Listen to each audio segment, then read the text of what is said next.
Hi friends, எல்லோரும் எப்படி இருக்கீங்க? எல்லோரும் நல்லா இருக்கீங்க அப்படின்னு நினைக்கிறேன். நான் வந்து அன்றைக்கி நாள் பார்த்திங்கன்னா கிளம்பிட்டு நம்ம ஷாப்பிங் போகலாம் அப்படின்ட்டு மேக்கப்லாம் முடிச்சு உங்களுக்கு கெட் ரெடி வித் மீ வீடியோலாம் போட்டிருப்பேன். ஸோ அந்த வீடியோ இருந்தால் நான் கீழே டேக் பண்ணுறேன், ஓகேங்க, அந்த ஆரோ மார்க் பக்கத்தில்.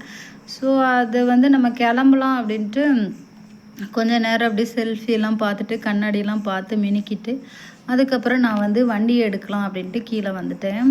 பார்த்தீங்க அப்படின்னா வண்டியில் என்ன பிரச்சனைனா என்னுடைய ஸ்பீடோமீட்டர் வந்து ஒர்க் ஆகலை. வண்டி வாங்கி கிட்டத்தட்ட 1.5 வருஷம் இருக்குமா, அவ்வளோதான் இருக்கும். ஆனால் ஸ்பீடோமீட்டர் ஏன் ஒர்க் ஆகலைன்னு தெரியல. நானும் ப்ராப்பராக சர்வீஸ், ஃப்ரீ சர்வீஸ் எல்லாமே ப்ராப்பராக முடிச்சிட்டேன். இப்போ பெய்டு சர்வீஸ் கூட நியூ இயருக்கு முன்னால் கூப்பிட்டாங்க. ஆனால் நான் இன்னும் போகலை, இனி தான் போகணும். போகிறப்ப அதை சொல்லலாம் அப்படின்ட்டுருக்கேன். அதுக்கப்புறம் பார்த்தீங்க அப்படின்னா நான் அங்கே நின்றுக்கிட்டு இருக்கப்போ உங்கள்கிட்ட வந்து குரங்கு காமிக்கலாம், குரங்கு பார்த்து ரொம்ப நாள் ஆச்சு அப்படின்ட்டு குரங்கு காமிக்கலாம் அப்படின்ட்டு நின்றுக்கிட்டு இருந்தேன். அப்போ பார்த்திங்கன்னா அங்கேருந்து ஒரு மங்கி வேகமாக வந்துச்சு. அது வந்து குட்டி மங்கி. அது வந்து உங்களுக்கு காமிச்சேன். ஸோ எப்போவுமே இந்த மங்கிகள்லாம் என்ன செய்யணும்னா எங்கள் வீட்டுக்கு பின்னால் தான் போகும். ஏன்னா அங்கே தான் நிறைய மரம் இருக்குது.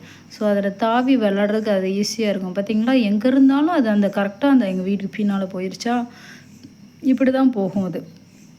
அதுக்கப்புறம் பார்த்திங்கன்னா நான் ரிலையன்ஸ் வந்துட்டேன்னா, ஸோ ரிலையன்ஸ் வந்து அங்கே ஒரு உங்களுக்கு காமிக்கணும்ல ரிலையன்ஸ் வந்திருக்கேன் அப்படின்ட்டு. ஸோ அதனால் காமிச்சேன். அதுக்கப்புறம் இந்த 2 நெயில் பாலிஷ் நான் வாங்கினேன். அதாவது பை 1 கெட் 1ல் டோட்டலாக 75 ருபீஸ் வந்துச்சு.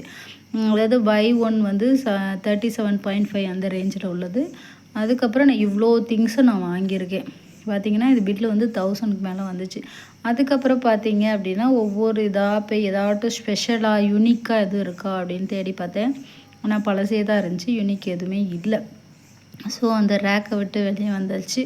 அதுக்கப்புறம் பார்த்தீங்க அப்படின்னா இந்த கிளாஸ் ஜாரில் எதுவும் யூனிக்காக இருக்கா, ரேட் எதுவும் கம்மியாக இருக்கான்னு பார்த்தேன். எல்லா கிளாஸ் ஜாருமே 79, 89 அந்த மாதிரி இருந்துச்சு.